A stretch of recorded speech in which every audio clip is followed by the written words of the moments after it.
Hi everybody and welcome to another of my classes. Today we'll be seeing some standing poses. Hope you're okay wherever you are and you're getting ready on your mat. We will need 2 books or a yoga brick. Sitting cross legs with the right leg near your groin first. Scoop the buttock flesh away from your sitting bones. Extend your torso, sides of the body. Roll the shoulders back and down. And settle. Bring the thumbs to your chest, hands together, and allow the upper eyelids to roll down. Take a few moments to observe your breath, relaxing the tongue in your mouth and the jaw, also the facial muscles. Align your spine, the back of the head, and then inhale, bow your head, drop the palms on the thighs, and as you raise your head slowly, open your eyes. Extend the legs, and now we're going to start. So, let's start in Tadasana. This is going to be a variation of Tadasana. The first one we're going to do is spreading your feet, and you really want to have the balls of the feet hanging from the block or the books. Really spread the soles of your feet. Extend the legs, extend the spine. Make your Tadasana. Step forwards, have a step so that the heels are touching the block or books. And then make your Tadasana, squeezing the outer legs in, pulling the thighs up and back. Again, this time we're going to extend the calf muscles, so placing the balls of the feet across the edge of the block of books, coming to Tadasana. Heels on the ground. I'm not showing you another variation of Tadasana with one foot on the block and the other one hovering as if you had the same level on both or under both feet. Coming to Tadasana. It's important that you send the weight back, lengthen the buttock flesh down, lift the pubic bone, navel, chest. Extend the arms by your sides, hover the feet, and try not to allow one foot to come lower than the other. Well, for the first standing pose, or the second even, we're going to come into Trikonasana. We won't be jumping the legs wide because I really want you to get a grip on that block. So the right leg is going to be on height. Take a wider extension than normal. Revolve the thigh, right thigh back, left thigh back, and then extend your body. Lengthen the spine from the tailbone to the crown of the head. If you can, turn your head and look up at your top wrist. Pull up both thighs and knees. Rotate your body from the right to the left and extend. Ideally, both arms at the same level. Keeping the arms extending. Come back. Let's turn around. I'll show you from behind so you can see the work of the body on the back chain. Step with your left leg onto the brick, and then you want to extend from the left buttock to the left outer heel. Extend your body in a 5-pointed star and then go over to your left side. Keep the extension of the spine and anchoring the outer edge of the right foot or the back foot down onto the ground. Inhale and come back up. Bring your legs back together, and then we'll set ourselves for the second asana. For this one, rearrange your books if they are sliding away. We're coming into a variation of warrior and Padottanasana. So Virabhadrasana 2, where the legs are wide. The right leg is going to be at a right angle. So notice how the shin is perpendicular to the floor, thigh is parallel to the floor. The back leg, thigh is back. Extend the arms and then extend the left side of the body from the outer foot. Bring the bent knee back. You can use your arm to bring the bent knee back. Look up. The hand in this position is in front. The second time we're going to go for Uddita Parshvakonasana, full asana. So the hand is behind your ankle and then the top arm extends after having rotated your body from right to left. So you want a long, long line from the outer ankle to the top of the fingertips on the top side of the body. We're going to see it from behind now.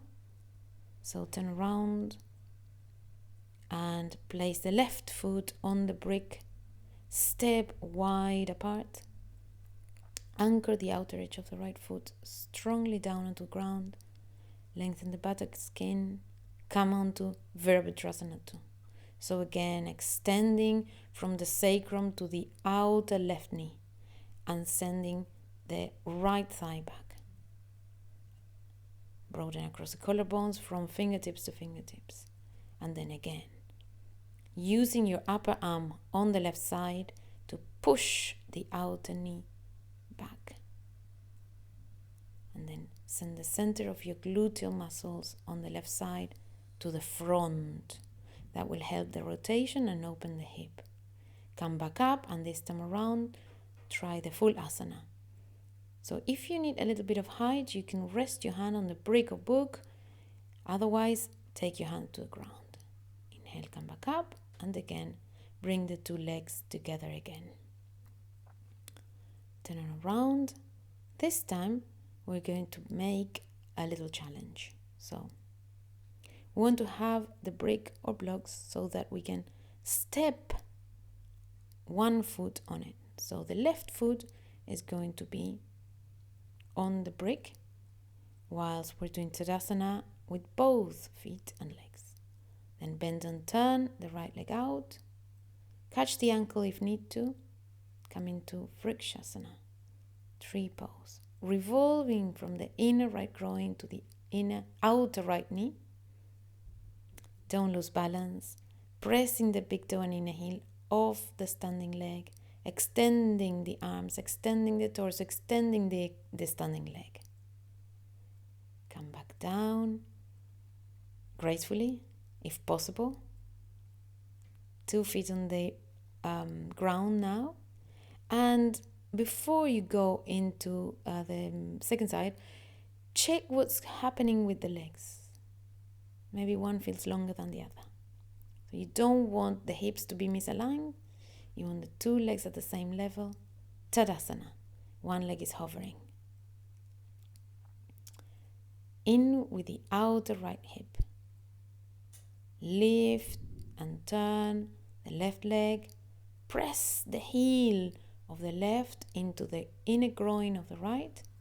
Again, align the two hips, but revolve the pubic bone away from the bent knee leg.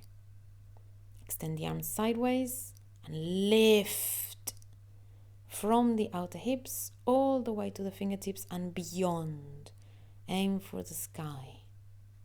Lift the pubic bone, navel and chest. To come down into Tadasana and step down from the block.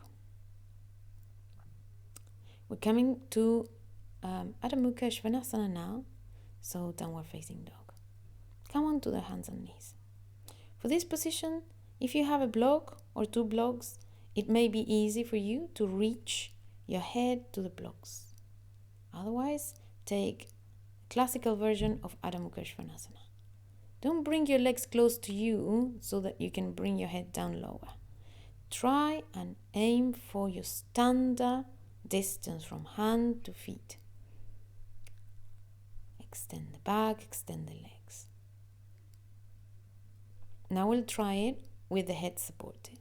So stand up the books Or if you have a blanket, you can maybe fold it a little higher. Coming to Adho Mukha Svanasana. Notice how the center of your spine goes to that bit of space between your legs. Pull up the knees, extend the legs, and then walk forwards, one leg at a time, one step at a time. Inhale, fingertips to hips, come back up. The next one is going to be a little bit of a challenge. We're coming into Virabhadrasana 3 or Warrior 3.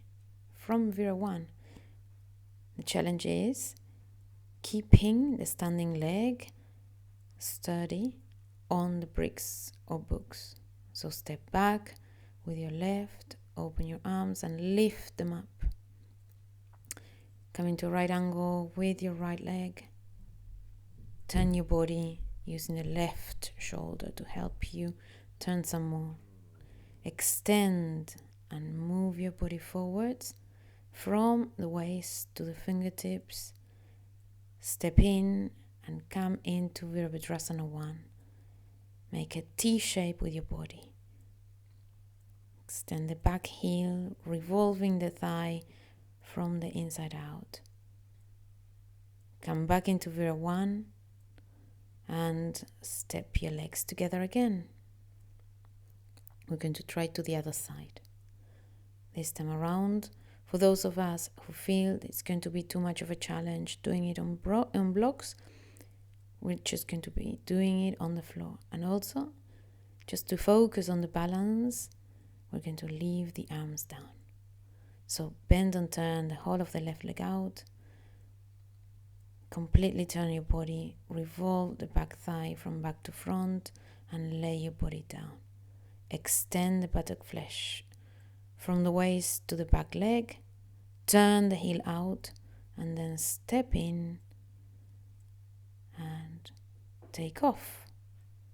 Extend in 2 different directions. Head to one side, foot to the other. Come back into Virabhadrasana 1.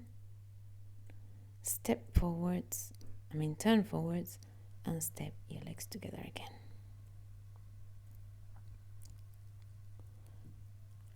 We're coming into Prasarita Padottanasana.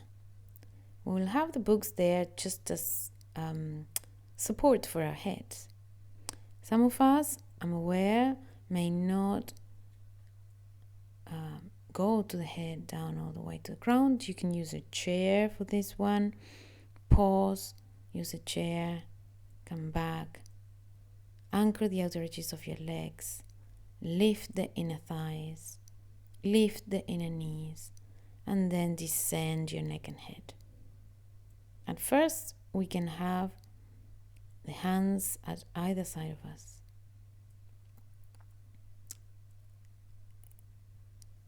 If you have the extension of your hamstrings and the head can easily go on the ground, you do. Otherwise, assess where the head is going, keep the extension of your legs, and make sure you're not doing a downward dog position. So there's not a lot of weight on the head. If you can bring your arms to hold your outer ankles, and then bend your elbows and roll the shoulders away from your ears some more. Pull up the thighs, pull up the inner legs. A different variation, Padangugliasana hands. Interlace your fingers at the back and extend them. But make sure that you're making a square with your wrists. So you don't want to make a fist with the 2 hands. You actually want to push out from your wrists. Rearrange yourselves and then change the interlacing of your fingers. The other little finger at the bottom. This time when you extend the elbows, see if you can bring your hands a little bit further down. Always creating space between your outer upper arms and the outer edges of your back. Come up, walking your hands back to the shoulders. Zigzag your feet together and inhale and come back up. Thank you for watching.